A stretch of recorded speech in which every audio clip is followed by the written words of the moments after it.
Can I say something? Yeah, you could talk. Shout out UW River Falls. Dude, How about those boys? did you see the quarterback? Broke Joe Burrow's record.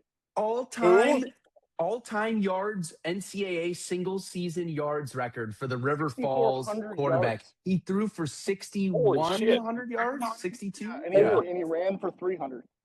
Wow. That's awesome.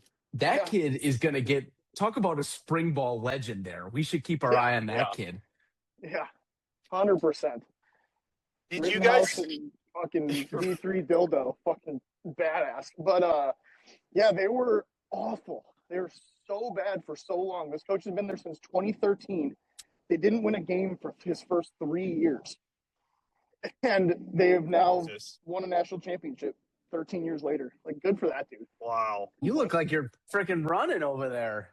Oh, I'm a power walker. Okay. Trying to walk off these shots. Had a couple too many long days of work. We needed a good pod. I need a good belly laugh tonight.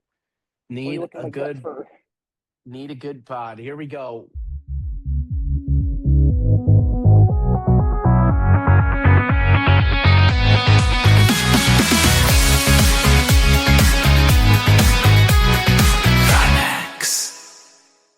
Welcome back to another episode of the Jersey Fun Sports Gambling Podcast weekly pick show. We got everybody back this week. No driving through deserts.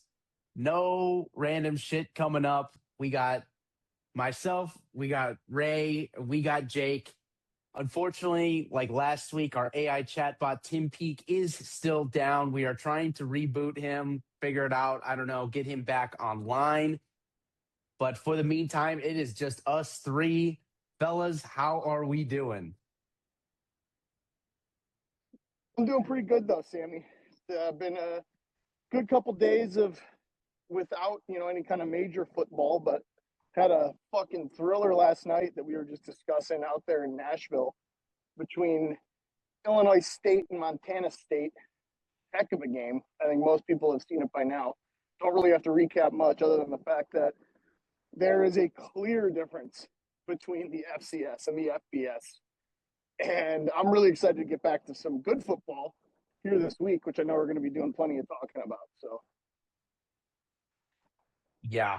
And I'll say, like, I'm all for, especially like in college basketball, the low seed mid majors coming in and beating the Power 5 schools, first round, the upset games in the tournament for basketball.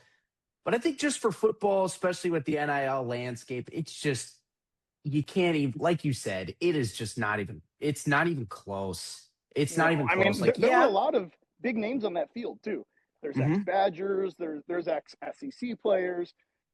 There's a reason why it's X in front of those names and no longer at those big schools. So, yeah, exactly. Like, again, I'm like you said, it's not like there's not good players at FCS, because there are. And we see a couple, I'm sure, I would say on average, right, every year in the NFL find their way into the draft or undrafted free agent, whatever. But yeah, it's just not even close to the same brand of football, I'd say, that we're about to talk about with the semifinal of the CFP here coming up this week, starting on Thursday. But again, not regardless, knocking those guys. A lot of good football players, but it's a lot harder to find 22 really good football players than it is like one or two basketball players. Because half the time with these big upsets in NCAA, you see just one or two dudes taking over the entire game. The other three guys, you can't even name them. I'm thinking back to Oakland with Golke banging 12 threes. That's just something that can't really be replicated in football. So it's just a different game. You got centers tweaking, false starting 11 times, snaps over dudes' heads. Guys can't block the edge on field goals. It's unbelievable. But still, football's football. It's great to watch it. So good to have you on a Monday night. I was going to say, nevertheless, obviously, like we said, electrifying game, very entertaining, despite some of the slop, some of the, what we might call like the fundamentals, not being all there in the big game between those two teams. But again, electrifying game. overtime in the national championship. Can't really ask for much more than that as a fan. But as we will now head into the semifinal here of the CFP. Oh, can I say something though? Can I say something really quick? Oh yeah, say something. How about a white guy named Taco scoring the game-winning touchdown? Yeah, that dude's a stud, by the way. Taco Dowdler, stud. But raining tacos, Taco Dowdler, white, fucking badass. May name my first kid Taco if I'm ever unlucky enough to have one. We'll just get right into this first game, unless it looks like looking up there. Ray's been filling up. It looks like gas up there. Ray's getting some gas. So you know what? We'll head into this game here. Oh, it's not going. You can show this. It's not going. Yeah, it's just not. It's not. Credit card. They must not have gas in the. Fuck. You can cut that. I forget you're in the fucking liberal ass state of California. Down gas, too many units. No water. Yeah. He has no money. This is unbelievable. I will say, I'll give the disclaimer again, like I gave these guys before we started recording here. I mean, it just feels like ever since Thanksgiving, I have been getting wrecked, like absolutely wrecked. Now, my college football last week was not bad at all, actually. And again, it would have been bad if Jake here did not talk me into that Georgia Ole Miss over. But I mean, it's just been, it's not been great, especially in the NFL. It's just been sick. And it's even been last disgusting, week, Sam. I'll back you up there, man. It's been disgusting. Even last week with some of the games. We're playing all right now. We're playing all right, Sam. Hype yourself back up. Lock it back in. Okay? No, we're doing. Listen, our college week last week was pretty good. Again, the only game we just whiffed the Bama game, and honestly, I did not see. I don't know if anybody saw Bama coming out there and just rolling over and dying basically in the first half. Like it was unreal. Well, I was hyping up Caleb DeBoer way too much. He's dead to me. Out on him. Caleb DeBoer, poo-poo, awful coach, dog shit. Any kind of adjective, if that's what those are to describe him, insert before Caleb DeBoer's name, as long as it equates to him being poo-poo doo-doo dog shit. Anyways, what the fuck are you doing? Going for it at your own 30 that early in a fucking 3-0 ball game. That ended the game right there. That ended Indiana going down, scoring a touchdown, ended the game. Because you told your team, we can't play with these guys. We have to go for it in these weird spots. We're the worst team. That's the mindset you're setting when you're going for it on 4th and 1 from your own 30 with fucking 10 minutes into the game. Unbelievable. So, fuck Caleb DeBoer. Yeah, I hated how that game played out. Obviously, classic Sig moment, running it up late in the fourth quarter. Yeah, awesome to see that. Bullshit. I mean, fucking yeah, Alabama he was score. almost really good for the over. But again, if we're gonna say fuck you to somebody in that game, it is Kalen DeBoer.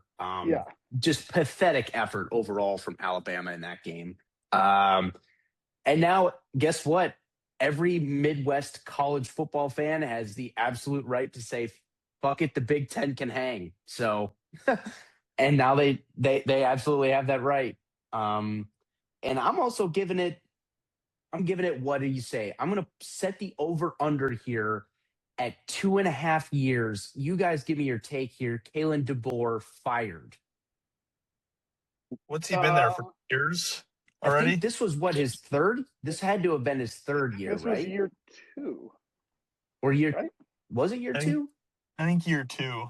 Yeah. This was year 2. That sounds right. Yeah. So 2.5. I'll set their total at 2.5 years after this year. Yeah. Oh, I was gonna take the under 2.5 years because they're gonna come out next year with Calcianiga, the freshman, who I don't mind, and they're gonna lay fucking eggs. And they're going to be like 1-3, and he's going to get James Franklin ran out of fucking town. So I'm down for under 2.5 years, like half next year. Yeah, I think unless Did I just mask? Yeah, that's right. You're good. Yeah. Unless Michael Penix comes back from the NFL, then he's gone next year. I agree with Jake. Yeah.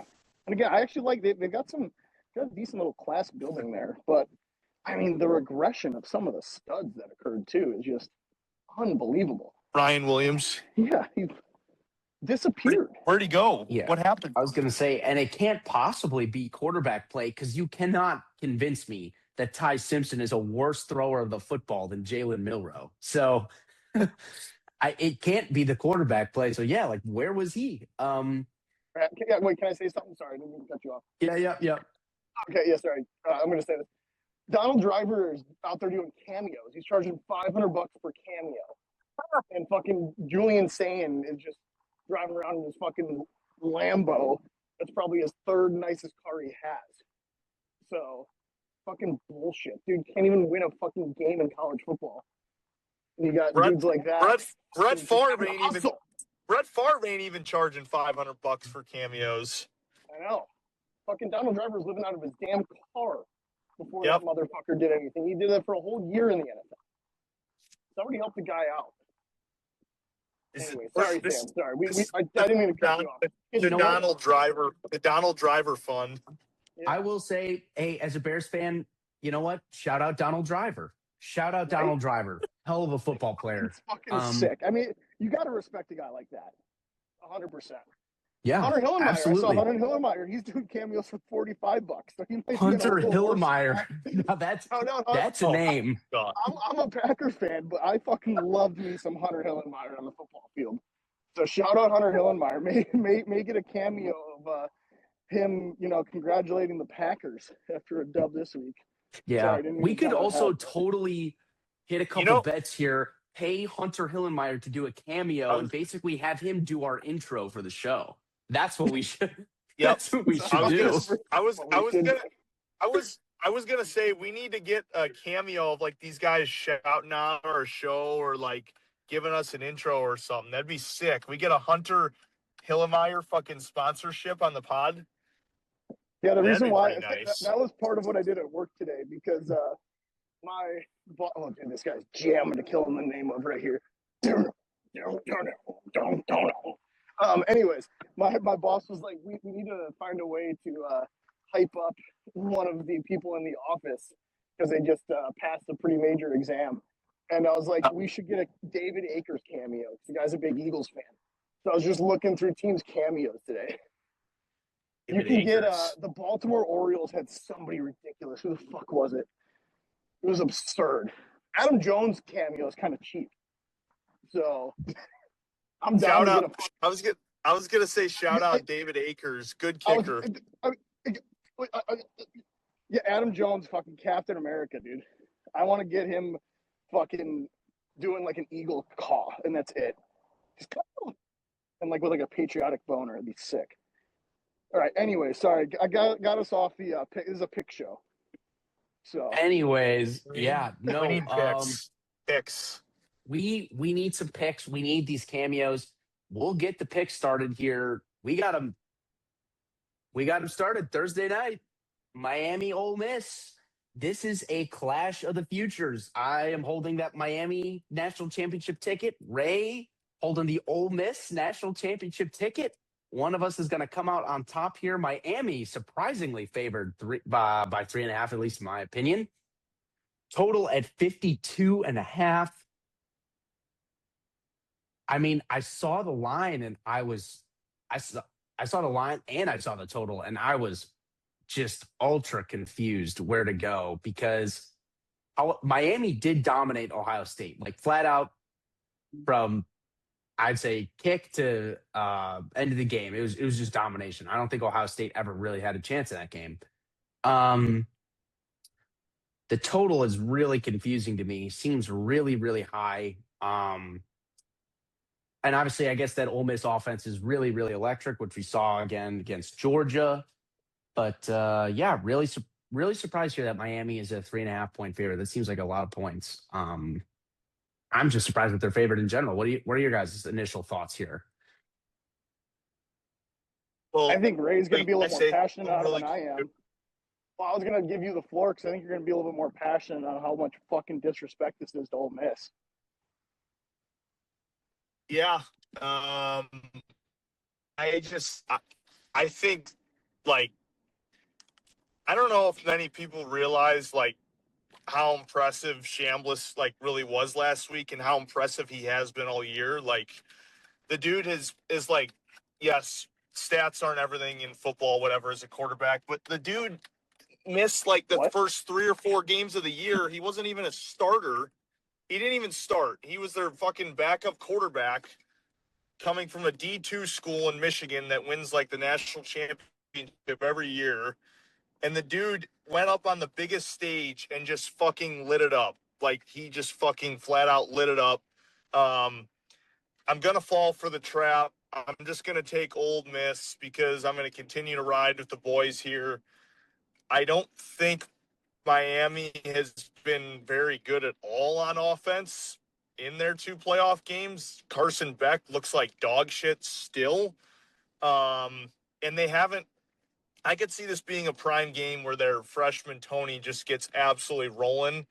And yeah, they've tried to get him the ball. They do these little dink and dunk plays and try to get him in some space, but teams have just been able to contain him. They know that it's going to be a run first offense with their big boy Fletcher, and they're going to just try to get Tony in some space. But I think Ole Miss is, they're hungry to keep going, and they want to show Lane Kiffin that they're playing football and he can shove one up his fucking ass for doing what he did for that program. So I think they're in a better spot than they ever were with Lane Kiffin too. I think their new coach is pretty legit. So I'm going to go, I'm not going to go too big just because I do have the $25 future on Ole Miss at like plus 4,000 or something absurd, but I'll just go 3 units on Ole Miss to cover the number.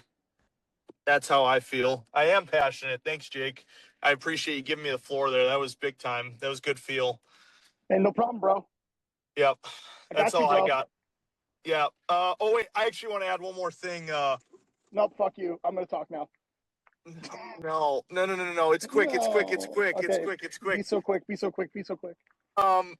This podcast is called the Jersey Fun Podcast. I just want to give a shout out to Geno Smith. Thank you for buying a flight to Virginia, number one, and thank you for buying one of your college football jerseys. I'll be wearing that on the episode when I see Jake and Sam in Virginia in a few weeks. So thank you for being dog shit and leading the NFL interceptions.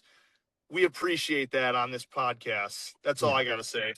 Thank There you, it Gino. We finally got our first fucking jersey because anybody else does like one good thing for us and then just shits the bed the rest of the time.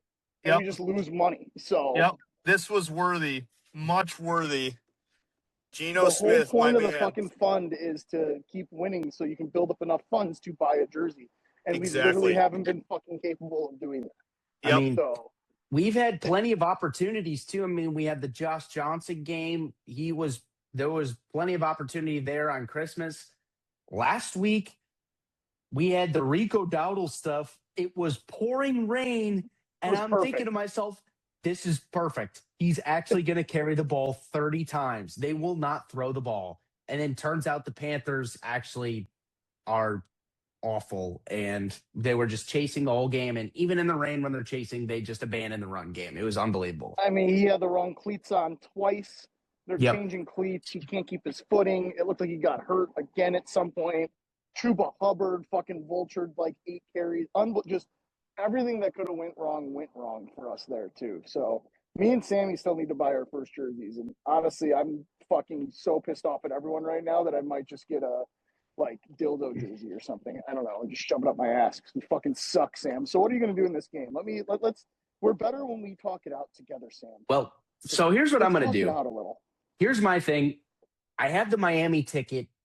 It's at a phenomenal price too, again, because I got it before Miami was even in the playoff when they weren't even supposed to be here.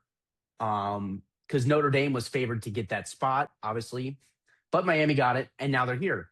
So I'm thinking to myself, I could hedge this bet and basically lock myself in for a Miami jersey with profit.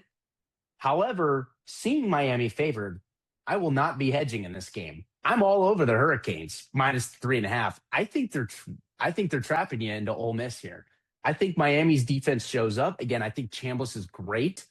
But I also think Carson Beck, phenomenal game manager. And I think it's going to be a time of possession game.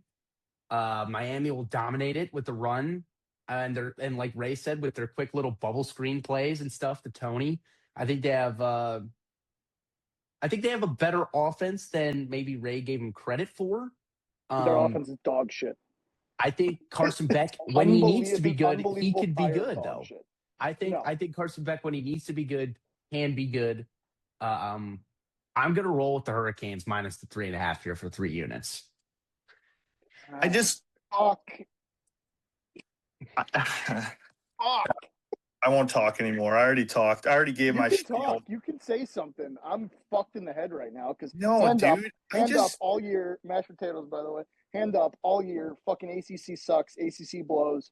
Yeah. And I've been riding Miami this whole time. I was on them 2 weeks ago, on them last week. I fucking love the way they play. Cristobal has them fucking rocking. And this game, it needs to be a fucking rock fight for them to have a chance. And also double hand up. Can you guys see my hand? I got a pretty big hand. Big hands. Big paws. Big gloves. Big number feet. This week. I think feet. Big socks. Big number this week. I think 52.5 is way too many points. That's not where I had it. I also had Ole Miss being favored in this game. I still think the SEC is a good conference. I still think Ole Miss is good. I think the Lane Kiffin effect has kind of kicked in to Ole Miss. They're a little bit inspired by that. But anyways, back to this number, way too high, which is why I'm going to take the over. The number makes no sense. I don't think this is going to be a rock fight. I think it's going to turn into some kind of fucked up shootout. And I'm taking Ole Miss too. I'm taking Ole Miss for 3 units. I'm taking a money line. I'm taking the over for 3 units. I think this game's going to get away from Miami real fast. They're going to find a way to scrape together some things late. But all it takes, in my opinion, is like 2 of those quick strike, Keywan Lacey run, fucking dot to the edge, little Chambliss scramble, 3-play, 75-yard touchdown drives. 2 of those in this game's over for Miami because they can't handle that. So if they can control the pace, yes, Sam, I'm with you. But it needs to be a rock fight, and I just don't see it being one. So yeah, give me the over and give me the Rebs. I think about it this way. Do you want to see Trinidad Chambliss or Carson Beck in the national championship? Well, it's not about what we want to see. It's about what's going to happen. Obviously, I want to see fucking Carson Beck because he's gorgeous. I mean, just like the Cavenders thought. Like, gosh, he's just a hunk, right? But yeah, it's going to be Chambliss. And that's why I did not even think about touching that number because it is way too high. The way fucking Miami's defense has been playing, way too high. But you gotta just bet it and let it go. Bet it and go. Just fucking It's run. also a Thursday. I'm going to be at the bar. Oh yeah, you can't sit there and root for no points. No, that's soft. Yeah, no. I'll put a fucking small school MAC college basketball game on my phone. Take me under in that and watch the game up there and just check in every few sips of my beer to see that there's been no points scored in 3 minutes and enjoy that under. I'm not taking the under in this game, boys. That's not happening. I like it. Yeah. All right. I like it a lot. Little futures clash. Come on, Sammy. Little battle here between us, but let's roll. We got both sides of this. And I'm not clashing on any kind of future because this game means nothing to me because the next one's already at least guaranteed me a 50-50 shot at my odd seed to win the Natty bet. And that next one would be Oregon and Indiana. Indiana laying 3.5. What a fucking segue, Sam. Hell yeah. Dude, we're not even that was awesome. That was fucking good, man. Nice. Indiana laying 3.5, total at 46.5. Wow. I will give the heads up to you guys. 78% of bets, 82% of the handle on Indiana to cover here. I'll give that heads up before you make your that's informed why decision. It's just not, no, record it, fucking book it, put it down. Hand up again. Can you guys see it? Again, big hand. I know, big gloves, big points. A lot of things in this game. Big Sig, Nettie. Fucking kudos to those boys. They fucking wiped the floor with my Tide. We touched on a little bit how DeBoer is just an idiot. Alabama buried themselves early in that game, but again, kudos to Indiana. My God, do they look good. But honestly, Sam, your little stat there, good stat. Thanks, stat guy. Is just going to make me put a few more units on Oregon. So I had 3 originally. Give me 5 on the Quackers. Lanning is the best coach in this playoff. Still convinced of that. It's hard to beat a team twice in the same year. My 9U House League baseball coach told us all that after we had beat the shit out of this team earlier in the year. And then we're playing them again in the championship before the game. Tells us how hard it is to beat a team twice in 1 year. And we all look around and go, so we're going to lose. And then we get fucking shit pumped. So I hope Signetti gives a similar speech and, lubes up the poop shoots of the Hoosiers, Hoosiers, because they're gonna need it when that duck comes waddling in with its massive wang and shoves it up their ass. Yeah, I'll step in here because I'll tell you what. Who's your daddy? Oregon's your fucking daddy. It's all Ducks here. I'm with you, Jake, here on that one. Let's go. I got Oregon plus the 3.5 for 3 units. It's all Ducks. Exact same angle that you have. Tough to beat a good team twice in the same year. I think Oregon's great. I think Oregon's playing really well. I mean, obviously, couldn't really that tell defense if it was. finally showed up. I was going to say, couldn't that really. was the defense I was expecting to show up against JMU. Yeah. So hey, kudos JMU because those boys fucking put up some points on a very, very good Oregon defense. Yeah. I mean, I was going to say, couldn't really tell if it was bad Texas Tech offense or really good Oregon defense. Maybe a combination of both. I don't really care. The question, I guess I'll let Ray go, and then I'll ask my question after Ray goes. And then I'll answer your question after Ray goes. Yes. Okay. I have doubted Indiana all year. I have doubted them. I have doubted Signetti. I have never been a fan of Signetti with Jake. We don't like him. I think it's one more time belt to ass against Oregon. They're going to fucking BTA. Dante Moore is going to shit his pants one last time. And I just think this fucking movie that's happening with Indiana, this Cinderella story, I don't see it stopping. I don't see it stopping this week. I see Indiana just coming out right away and dominating up front like they've done. They did it against Ohio State and they did it against Alabama this past week. And I got to tip my cap for Signetti. Like it's been fucking unreal. The way that this dude has brought a team that was basically nothing 2 years ago, has no 5-star recruits.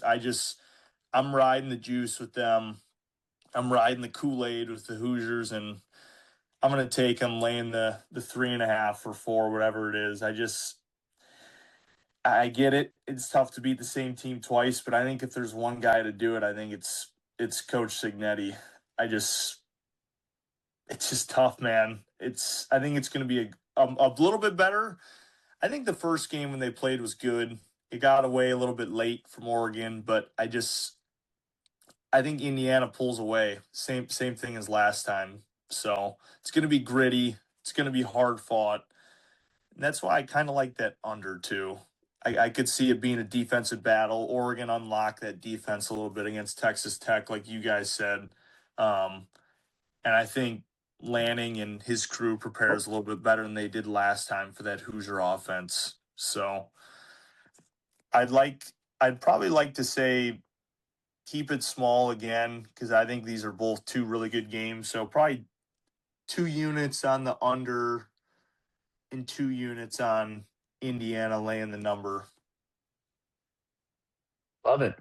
Now, you can ask the question. Now, my question is, So in every mock draft that's come out so far that I've seen, it's Mendoza 1, Dante Moore 2. Now, if Oregon manages to win this game, does Dante Moore become the number 1 NFL draft prospect? So, Sam, you fucking read my mind, buddy. I am a huge fan of fucking Moore. And I think the kid has way more potential, moxie, ability than Mendoza. And I was huge on Mendoza last year. I loved him at Cal. I said, whoever gets this kid in the portal, going to do big things. He has done big things. Obviously, won a Heisman, kind of a fucking fluky Heisman. I mean, what are we kidding? Like, the fucking past however many winners have blown him out of the water. Even the fraud Travis Hunter last year blew him out of the water. But anyways, I'm a big Dante Moore guy. I think that this is what is it? I'm coming out.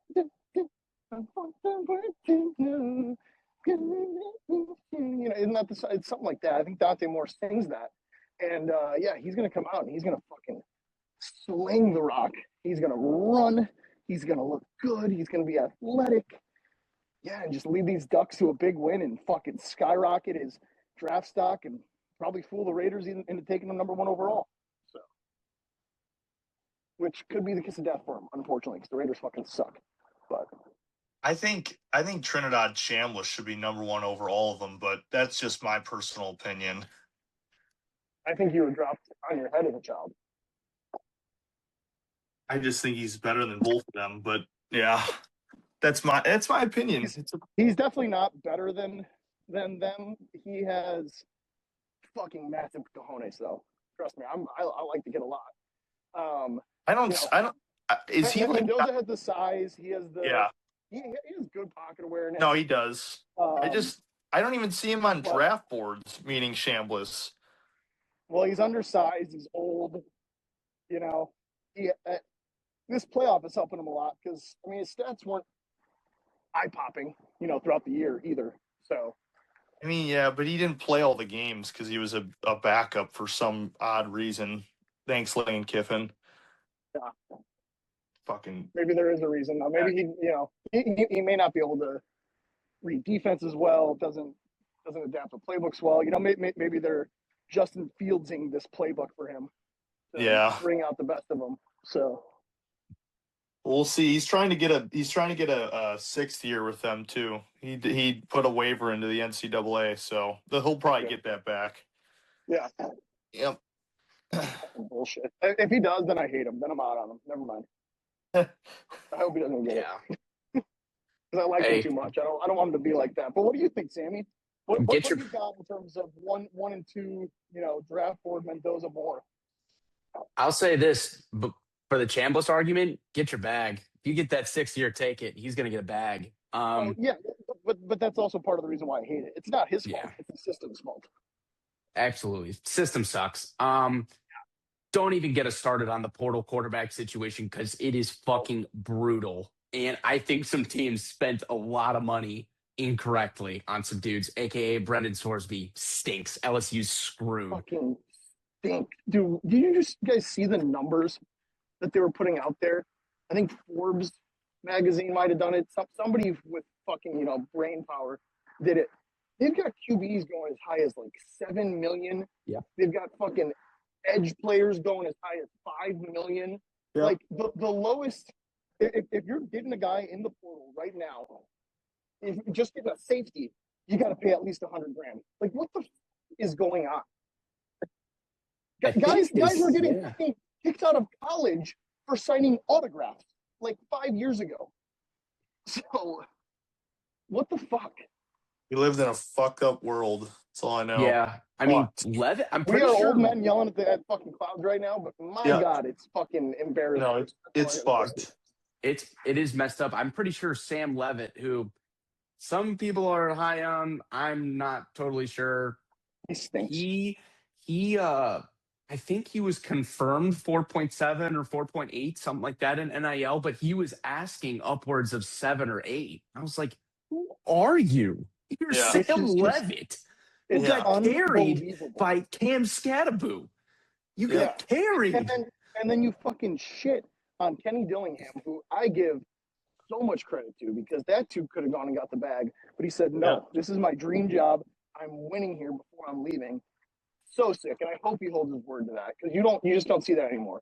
There's something about trust and loyalty and that stuff that's just special. It's fucking awesome, which is partly why I was so high on Ty Simpson. So it sucked to see him get hurt. But Yeah. Anyways, with the draft talk, even if Oregon wins this game, I still think Mendoza's probably the one. I just feel so terrible for whoever goes, whether it is Moore or Mendoza to the Raiders. I just feel horrible. It's just it doesn't matter who they hire as a coach, how many weapons they have. It's just a losing organization, and they unfortunately will fail. They will do nothing but fail, no matter how good they are. That's where I'm at with the draft talk. Because then the other option, I think the other one, right, would go to the Jets. yeah, it's And not it's good. just They win a lot it doesn't even matter if what quarterback goes 1 and what quarterback goes 2. They're both screwed. They are And both this screwed. is my classic argument. I think that if you are teams that are that bad, like it made no sense for the Raiders to go Genty when you have maybe the worst offensive line I've ever seen. And that's in a league with the Jets and the Giants who have maybe the worst offensive lines I've ever seen. So they are somehow worse than the worst offensive lines I've ever seen. And, you're taking guys like Genty, you take a quarterback, you do this, do that. No, fucking 3 years in a row, take left tackle, edge, or whatever combination of that. Fucking plug and play them wherever you like, and then go out and get your guys. Take guys who, A, you're not going to have to pay as much. Yes, they're premium positions, but they're not quarterback. And B, you can actually build around. You can't build around a quarterback who's flat on his ass the whole time. Yeah. I was going to say, too, like going off of that, I mean, I'm not saying by any means he's a better running back because he's not. He's flat out not. But Kyle Monangai and Ashton Genty have like semi-comparable numbers strictly because of the offensive line difference. It's not because 100%. Monangai's like, oh, maybe everybody for some reason passed on him six times and he fell to the Bears in the 7th round and everybody else made a mistake 6 times.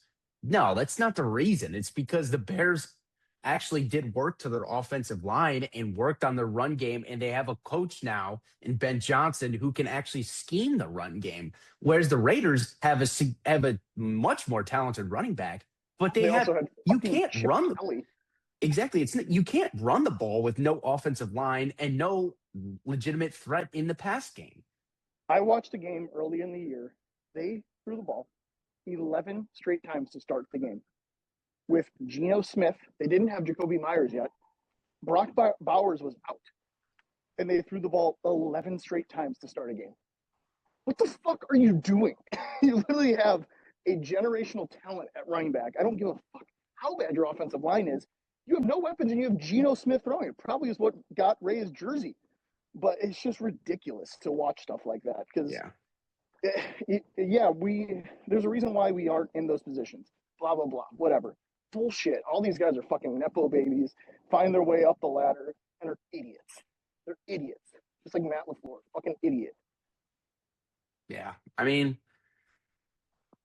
so basically to summarize, the 1 versus 2 doesn't matter. Both are going to losing organizations and will instantly fail no matter, and they could be the best quarterback prospect that we've ever seen. They will both instantly fail because of where they will go to in the draft. Get your futures out. Dante Moore and Fernando Mendoza to lead the league in interceptions next year. You can bet on both of them if they're on the Jets or the fucking Raiders. The only problem with that is I think they might get hurt, man. Geno was they probably will. Geno was dumb enough and fucking just old enough and gritty enough to play through so many injuries this year too. Yeah, I know. And he was back out there hurt too. Yeah, he was the most sacked quarterback in the league this year too. Yeah. Unbelievable. And if you watch those games, it wasn't, and now here's a knock on your boy Caleb, Sam, but it wasn't Caleb Williams type of sacks where he runs 15 yards backwards or Shedeur Sanders type of sacks. Geno would get the snap. No, Geno would get the snap, and they would be on top of him. Yeah, it was unbelievable. There's nowhere to go. Like the snap was delayed. Mhm. Yeah. Yep. If we're just gonna talk Raiders, I mean, based on what we've said, I don't think any of these quarterback prospects in this draft are like eye popping. I would say I wouldn't say any of them are like can't This is one of miss the worst guys. Heismans of The all time. the Raiders should trade back and take I'm a a huge trade back proponent, especially in because their spot. here's the thing too. They're gonna trade Crosby. They're gonna get a couple first rounders, probably one this year and one next year at the very least. And probably a mid-round pick either this year or next year as well. With that, Crosby wants out. Anyways, I'm not the Raiders GM. We're not here to solve all the Raiders problems because honestly, fuck the Raiders. They suck as an organization. But Sick stadium though. The stadium's six sick stadium. as fuck. Oh yeah, six stadium. But yeah, you went and watched Bowl game. Utah That was, versus Nebraska there. yeah, dude, that stadium is incredible. Fucking insane. You guys on that note, yeah, a little bit of an extended pod here, but be good. Maybe clip it up into two sections. I don't know. We I talked guess about you the could college drop stuff for a college little bit. football and drop NFL NFL. after.